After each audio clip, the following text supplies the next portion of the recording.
17 ഏറ്റവും അവസാനത്തെ കണക്ക്.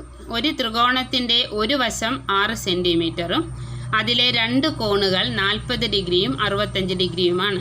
ത്രികോണത്തിൻ്റെ പരപ്പളവ് കണക്കാക്കുക. ഞാൻ പറഞ്ഞിരിക്കുന്ന അളവിൽ 6 സെൻറ്റിമീറ്റർ വരച്ചു. ഒരു കോൺ 40ഉം അടുത്ത കോൺ 65 ഡിഗ്രിയുമാണ്. അപ്പോൾ ത്രികോണത്തിൻ്റെ പരപ്പളവ് കണക്കാക്കുക. എങ്ങനെയായിരുന്നു ത്രികോണത്തിൻ്റെ പരപ്പളവ് കണക്കാക്കുന്നത്?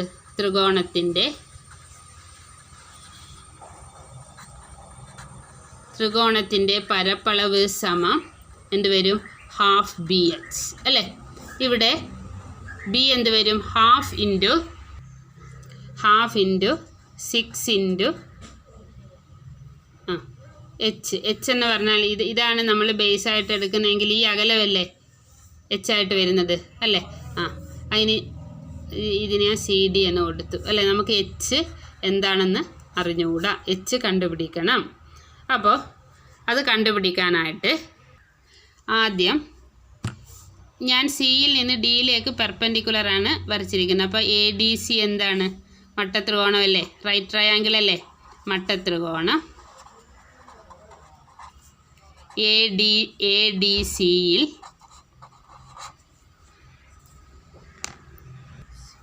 tan 40 സമയം എന്ത് വരും? tan 40. ഇത് ADC എന്ന് പറയുന്ന ട്രയാങ്കിളാണ്. 90 ഡിഗ്രിക്ക് എതിരെയുള്ള ഇതാണ് ഹൈപ്പോട്ടന്യൂസ് അഥവാ കർണം. അപ്പോൾ 40 ഡിഗ്രിക്ക് ഇതാണ് എതിർവശം, AD ആണ് സമീപവശം അല്ലേ? അപ്പോൾ tan 40 സമം CD/AD വരും അല്ലേ? അപ്പോൾ tan 40 ഈക്വൽ ടു CD എത്രയാണ് നമ്മൾ എടുത്തത്? X/AD. AD സമത്തിനിപ്പുറം വരുമ്പോൾ എന്ത് AD ആവും? AD into tan 40 equal to X. അപ്പോൾ AD സമം എന്ത് വരും? X/tan 40 അല്ലേ? ഈ ലെങ്ത് എന്ത് കിട്ടി? X/tan 40. ഇത് ഇക്വേഷൻ നമ്പർ 1. ഇനി അതേപോലെ തന്നെ ഒരു മട്ടത്രികോണമല്ലേ CDB. അപ്പോൾ മട്ടത്രികോണം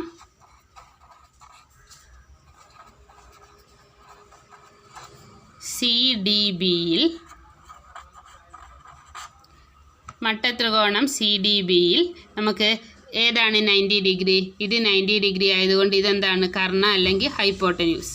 അപ്പോൾ ഇത് രണ്ടുമാണ് ഇതിൻ്റെ ലംബവശങ്ങൾ. അപ്പോൾ ഈ കോണിനെ അടിസ്ഥാനമാക്കി പറയുന്നതുകൊണ്ട് ഇത് സമീപവശവും എതിരെയുള്ള വശം ഇതാണ് എതിർവശവും.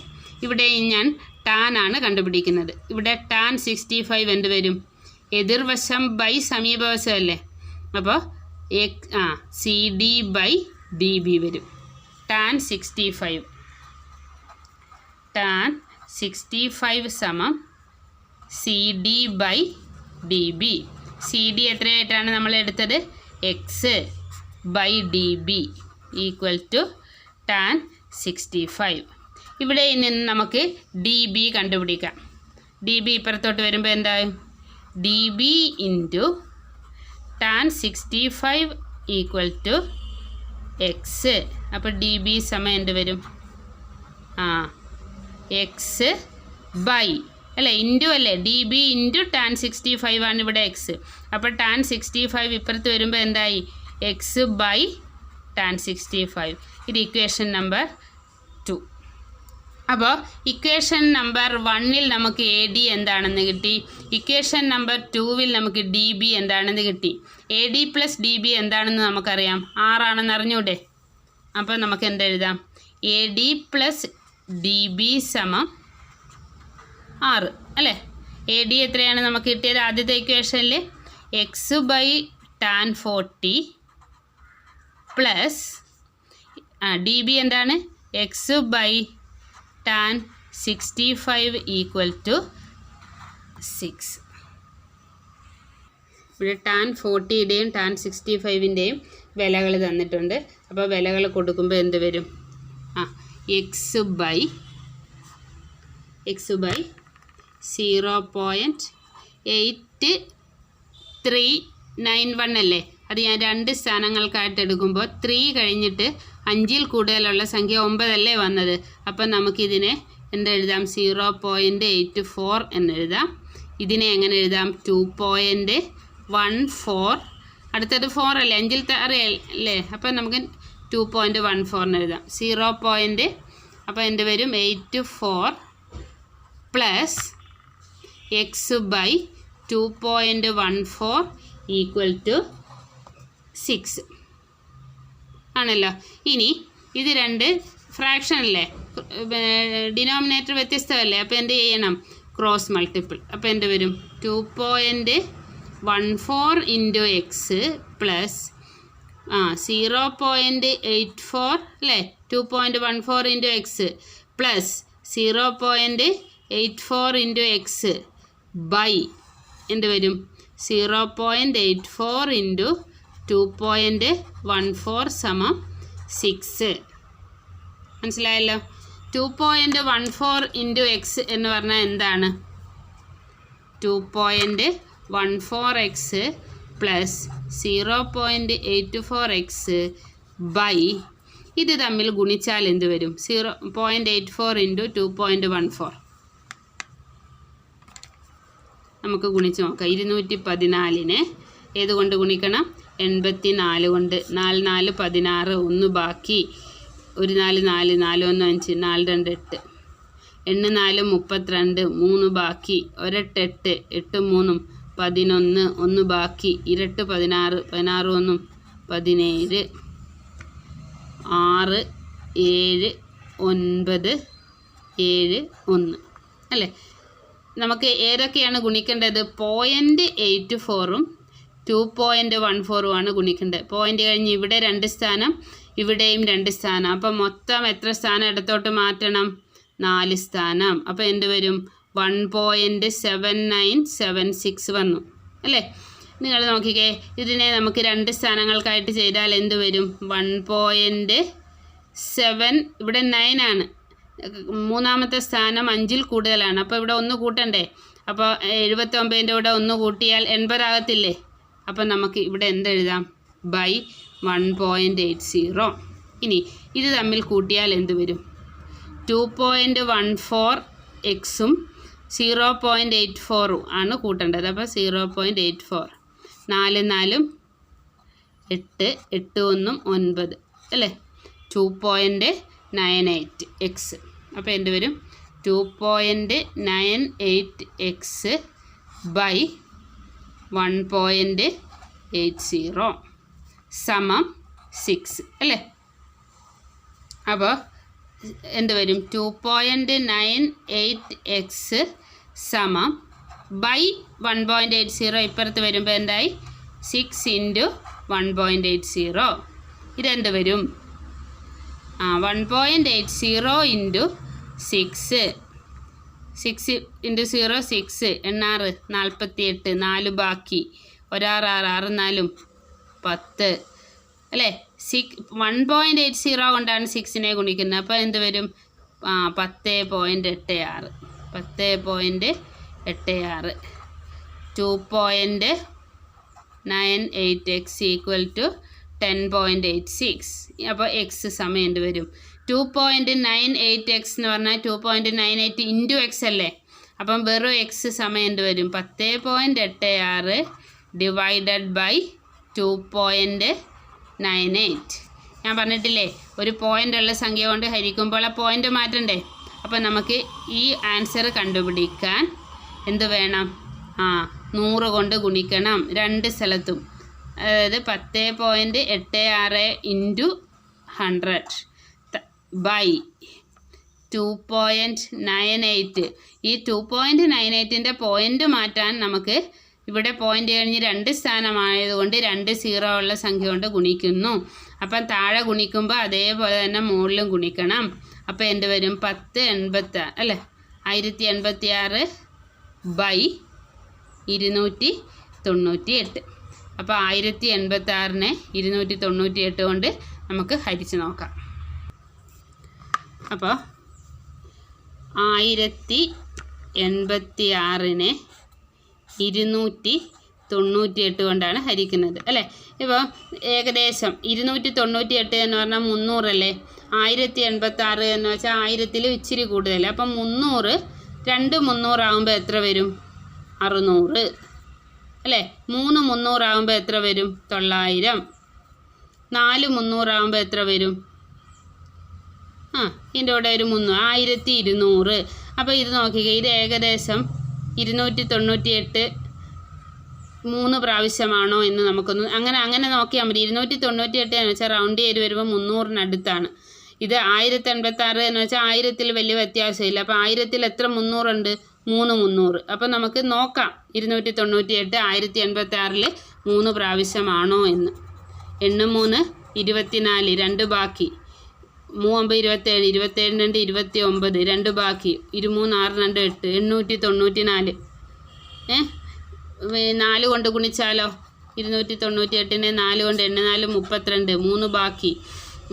4 36, 36 3 39, 3 ബാക്കി.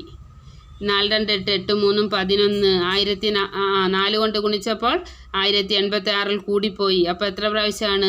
3 പ്രാവശ്യം. 3 കൊണ്ട് ഗുണിച്ചാൽ എത്രയാണ്? 894. 6-ന് 4 പോയ 2, 18-ന് 9 പോയ 9, അല്ലേ? 192 അല്ലേ കുറച്ചാണ് വരുന്നത്. 9-ന് 8 പോയ 1, 192. ഇനി ഇറക്കിയിടാൻ സംഖ്യ ഇല്ലാത്തതുകൊണ്ട് പോയിൻ്റ് ഇട്ടു. അപ്പോൾ ഒരു 0. 1920-ൽ എത്ര പ്രാവശ്യം ഉണ്ട് എന്ന്. 4 കൊണ്ട് ഗുണിച്ചപ്പോൾ 1192. അപ്പം നമുക്ക് 5 കൊണ്ട് ഗുണിച്ച് നോക്കാം. 8 5 40, 4 ബാക്കി. 9 5 45, 45 4 49, 4 ബാക്കി. 1400. പക്ഷേ അപ്പോൾ അതിൽ കൂടുതൽ വരും. 1490 എന്ന് പറഞ്ഞാൽ 1920-ൻ്റെ അടുത്തെത്തിയില്ലല്ലോ. അപ്പോൾ വീണ്ടും 6 കൊണ്ട് ഗുണിച്ച് നോക്കുക.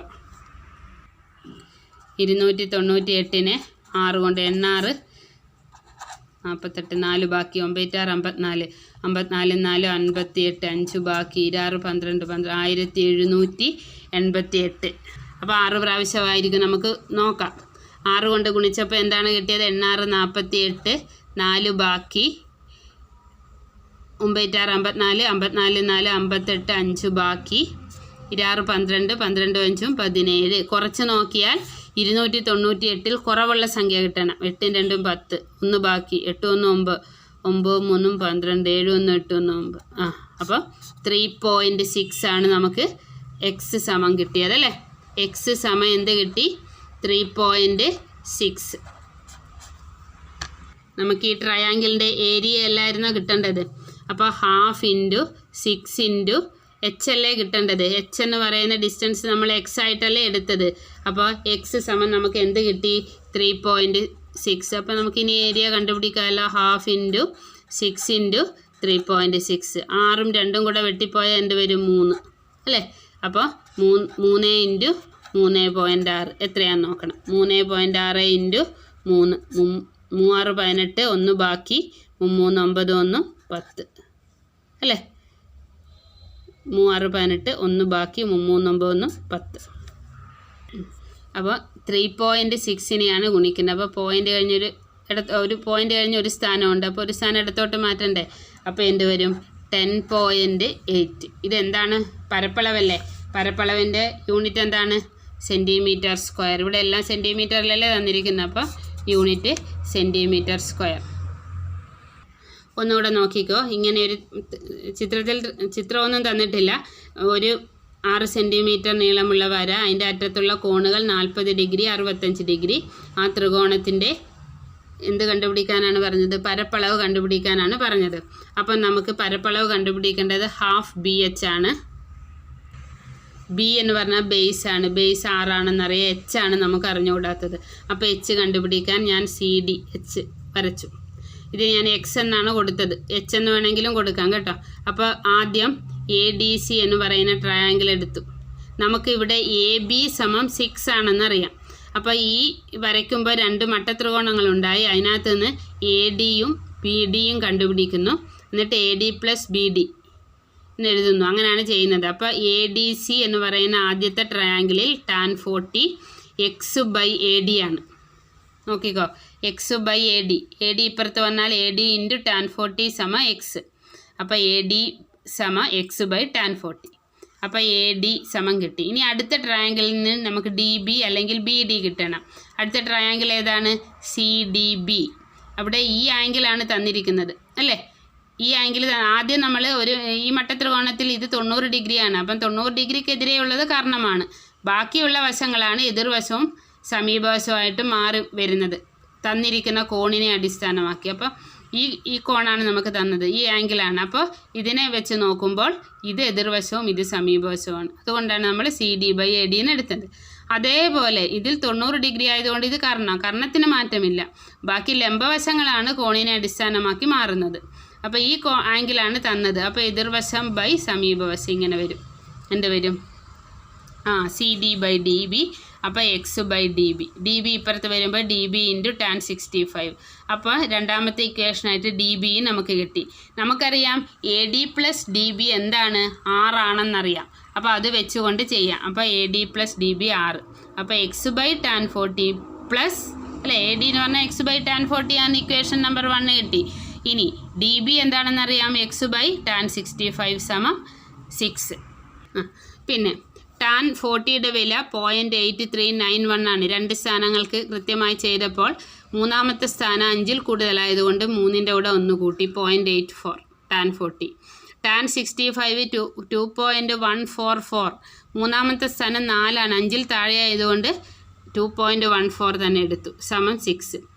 ഛേദം വ്യത്യസ്തമായ ഭിന്നസംഖ്യകൾ. അപ്പോൾ cross multiplication 2.14 × x plus 0.84 × x by 0.84 × 2.14 = 6. അപ്പോൾ 0.84ഉം 2.14ഉം കൂടി മൾട്ടിപ്ലൈ ചെയ്തപ്പോൾ നമുക്ക് എന്ത് കിട്ടി? ഈ സംഖ്യയാണ് കിട്ടിയത്.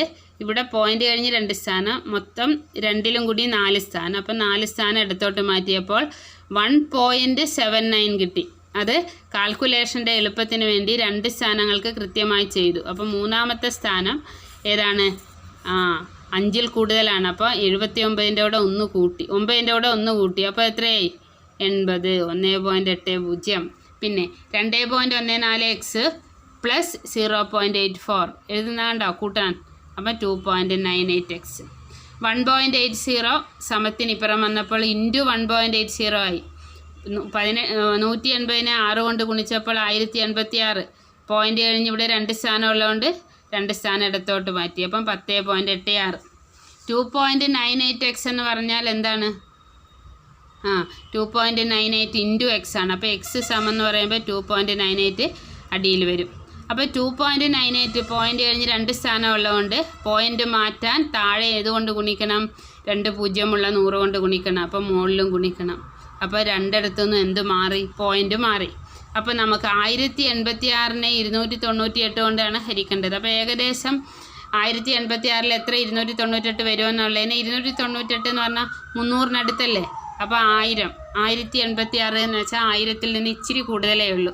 അപ്പം 300ൽ 300 309 300ൽ 300 ചേരുമ്പോൾ എത്രയാകും? 900 അല്ലേ അല്ലേ? അപ്പം പിന്നെ 1000ൽ എത്ര 300 ഉണ്ട്? 3 അല്ലേ? അപ്പം 298ൽ ഏകദേശം ഒരു കണക്ക് വെച്ച് 3 ആണെന്ന് ഊഹിച്ചുകൊണ്ട് നമ്മൾ ചെയ്ത് നോക്കി. അപ്പോൾ 894 വരുന്നുണ്ട്. 4 ആയപ്പോൾ 1192 അപ്പം 3 ആണെന്ന് ഉറപ്പിച്ചു. അപ്പം കുറയ്ക്കുന്ന ഈ സംഖ്യ എപ്പോഴും 298 ഇവിടുത്തെ സംഖ്യയേക്കാൾ കുറഞ്ഞു വരണം. പിന്നെ നമ്മൾ പോയിൻ്റ് ഇട്ട് അടുത്ത സംഖ്യ 1920. 1920 എന്ന് വെച്ചാൽ 2000-നടുത്തല്ലേ വരുന്നത് അല്ലേ? ഇത് 2000-നടുത്ത് വരുന്നു, ഇത് 300-നടുത്തും വരുന്നു. അപ്പോൾ 2000ൽ എത്ര 300 ഉണ്ട്? 1000ൽ 3. അപ്പോൾ 2000ൽ എത്ര എണ്ണം വരും? 6.